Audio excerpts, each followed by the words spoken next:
having a keen understanding and a way of articulating the Mormon experience, contemporary Mormon experience, with a historical background, how then would you describe for a general audience, what you perceive it to be like for homosexual Mormons today? How would you say it in academic cultural observer terms? Or just your term, Joanna terms, but from that sort of perspective. Mormonism is a total cultural environment for a lot of people. Mm-hmm. And it provides a lot of answers for people, a lot of safety and security. It helps us navigate all aspects of our lives, our work life, our family life, our personal life. And to suddenly be without that community and without that context and told that you don't even deserve that context mm-hmm.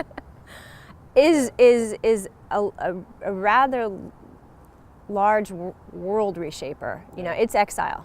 Exile. So is that how you would describe? Is that what, from your observations, the sort of standard experience of a gay Mormon? I think it's changing. Being ostracized? I think it's changing. Yeah. I think there is so much diversity in how Mormon families and communities deal with this issue. And what appears on the surface to be a total theological impossibility belies the fact that people are negotiating this issue in a million ways every day.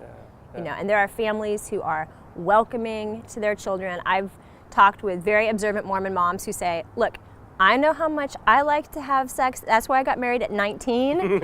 I am foolish to think I can ask my son to be celibate his whole life. I want him to have a life. I've heard very observant Mormon moms say that about their treasured sons who happen to be gay, right? Yeah. And there are people who are ostracized by their families when they come out. There are people who kill themselves. Mm-hmm. We had another one last week, I didn't hear. Yeah. Oh, what happened? I don't, father came out, mother took kids, moved out of state. Yeah. Is this in Utah? Or?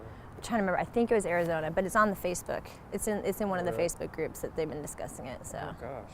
So, but this is, So, what's fascinating to me is, there's growing to be more and more Mormons who are saying the institutional church is going to do what it feels is right. Mm-hmm. As it has. The LDS Church has its own decision-making process. Mm-hmm. It has its own policies. Mm-hmm. That's their domain. Yeah.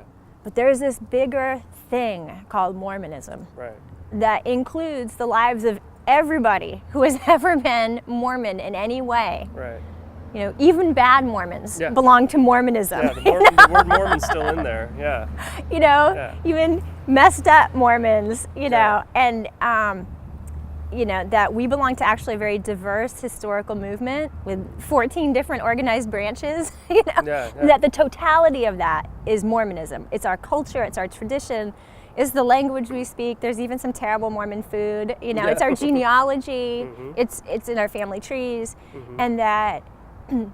If we find that beautiful, mm-hmm. isn't that worth holding on to? Right.